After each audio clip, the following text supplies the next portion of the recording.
What's up everyone, I'm Skratch, welcome to the channel. This is another Raid Shadow Legends video. Now, I've mentioned in a previous video a couple of days ago to get ready for the next fusion because it's near the corner. And guess what? The next fusion is actually coming next week. And how I mentioned, I wasn't sure at the time if it was going to be a strong fusion, it's going to be a weak sauce champion. But guess what? This is a strong fusion champion. And it's one of those champions that you don't want to skip.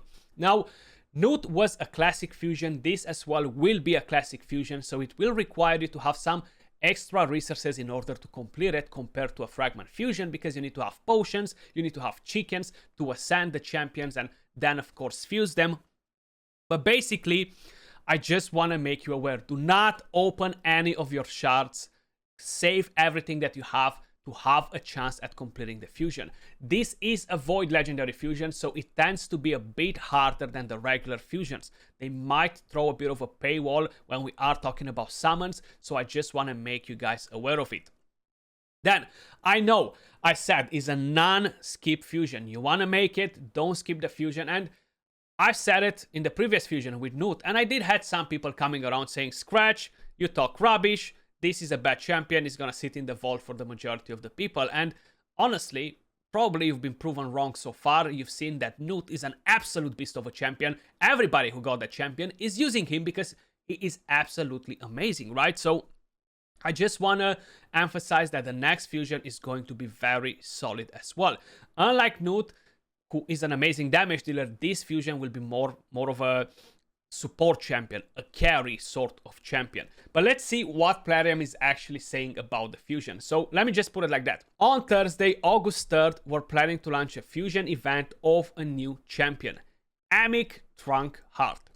And I can pronounce this name actually. Faction Sylvan Watchers, legendary, void, and is a HP based champion. So he's gonna be pretty tanky. Now, Epic Trunkheart will shine bright in the Phantom Shogun's Grove thanks to a taunt buff, which will definitely come in handy when fighting Akumori the Phantom Shogun, 100%. His ability to place shield buffs and increase their value, along with placing Unkillable, also makes him super helpful when battling the Demon Lord. So basically, you have Unkillable, you increase the duration of shields. I think only Brogni can do that at the moment, if I'm not mistaken, right? Then, you probably won't mind Unkillable on Arena to counter the Cupidus and Venus duo, to say the least. And of course, Unkillable is great in Clan Boss. If you build Amic Trunkheart with some accuracy, the second part of his passive skill might be really annoying for your enemies on Arena and when clearing PvE waves. Hear me out. When Amic is attacked while under the shield buff, he has a chance to increase the cooldown of the attacker's random skill by 2 turns. It occurs once per attack and it does its job. So basically, that's actually a pretty strong skill, and with his A2, he's actually decreasing the cooldowns of your ally skills by 1 turn. Wow, right? Like, he does a lot. And you have an HP aura 30% in all battles. Strong champion, man.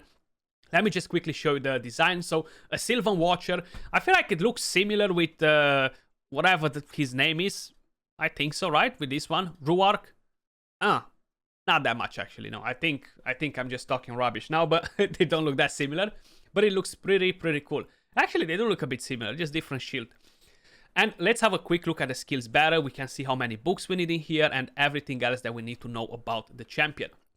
So, legendary, Void Affinity, HP based champion, Sylvan Watcher. It's gonna be great. With the A1, Earth Root Tendril attacks one enemy, increases the value of all shield buffs on this champion by 25%, also increases the value of any shield buffs on the ally with the lowest HP by 25%, which is actually pretty nice. Now, unlike Brogni, he's not going to increase the shield buff on all your team, right? So that's still something pretty interesting. With the A2, Vine Quake attacks all enemies, places a shield buff on all allies equal to 30% of this champion's max HP for 2 turns, decreases the cooldown of all ally skills except this champion for 1 turn. And this is going to be on a 3-turn cooldown fully booked. So far we need 7 books for the A1 and A2. Moving over to the A3, Trunkheart Sanctuary on a 4-turn cooldown fully booked, places an unkillable buff on all allies for 2 turns. also places a taunt buff and a shield buff on this champion for 2 turns. The value of the shield is equal to 30% of this champion's max HP. So this champion is actually getting a lot of shield on himself, which is great, considering that he's going to have the taunt, the unkillable. For the Shogun is going to be super powerful. Great for clan boss, how they mentioned, great for arena, great for wave control, great to carry you through content, okay? Then you need 2 more books in here, taking you up to a total of 9 books. Then you have the passive Entanglement. When attacked while under a shield buff, has a 50% chance of increasing the cooldown of a random skill on the attacker by 2 turns. Occurs once per attack. Whenever an ally's HP drops below 20%, increases the damage dealt by that ally by 20%. Wow! That's a thing that I actually haven't seen before. So you're getting a 75% chance fully booked to increase the cooldown of a random skill on the attacker. And that will take you to a total of 11 books. But then on top of it, whenever an ally's HP drops below 20%, increases the damage dealt by that ally by extra 20%. So that can be massive for clan boss. If you're running an unkillable team, just imagine keeping your team under 20% HP, right? And then just constantly smacking that extra 20% damage. It's going to be very, very nice. It's going to increase a lot of damage for your team, basically, in clan boss. That's a very, very good passive to have. And it doesn't seem to have any cooldown whatsoever, right? Then the aura increases ally HP in all battles by 30%. Now, Newt is absolutely huge for endgame. Absolutely huge for melting bosses, right? So that was a great, great fusion. Before that, I forgot what fusion we had. Honestly, maybe it was the cow. I don't think I haven't done that fusion. And I have zero regrets for it because it was a mad fusion. You know, I'm not just saying it, guys. Go and do this fusion because I have nothing else better to do, okay? I understand some of you guys might not have the resources. Some of you guys might feel a bit burned out with constantly engaging in events here and there. And it's a bit hard to participate in everything. I'm not gonna lie. But whenever we have these sort of fusions, I feel like it's my responsibility to advise you and guide you in the right direction. Like, yes, if you have the resources to do it, go and do the fusion, you know? If you don't have it, don't do the fusion. Of course, don't break your wallet just to get a champion. But how you can see, like, we had, I can't even remember, I think it was the cow. I didn't even intend it to get any fragments for this champion, honestly. It just happened that I was completing events. Then they offered me to purchase the other 40 fragments for, like, I don't know, a stupid amount of money, like $100 or something. So yeah, I was like, escape, get out of here, get out of here. But basically, Newt is great. Like, look at my Fire Knight team. Just to understand what an impactful champion we received with him. From a team that was roughly doing on Fire Knight 3 minutes and something on average, one champion changed everything, and it brought it down to this thing. My Fire Knight team is consistent at around 1 minute and 10, 1 minute and 15 seconds per run, guys.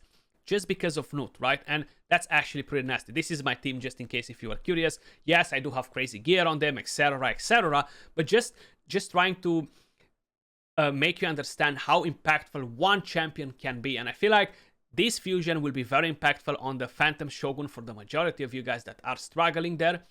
Of course, here you need a lot of high blessings if you want to have a decent team. I'm not gonna BS you with that.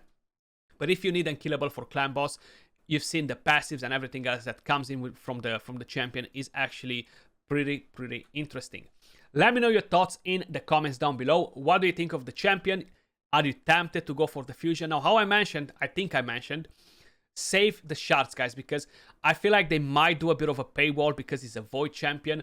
We didn't really had many void fusions in the past. I know we had Vlad, we had Tormin, and maybe we had another one that I completely forgot right now. But anyway, usually when we are getting a void fusion is definitely a bit harder to complete, and you're gonna need potions. So make sure Sunday you're actually gonna farm some of the void keep, because this only opens on Sundays. You just want to make sure you're prepared with the pots, guys. Drop in some arcane. We don't know the epics, the rare champions just yet, but as soon as we're gonna find some information about that, I'm gonna let you guys know. Most probably we're gonna gain access to the test server this week, and we're gonna be allowed to post at some point next week. But as usual, we're gonna keep you posted with everything about the fusion. Let me know your thoughts in the comments down below. As usual, much love, appreciate every single one of you guys watching, and I'll catch you all soon in the next video. Peace.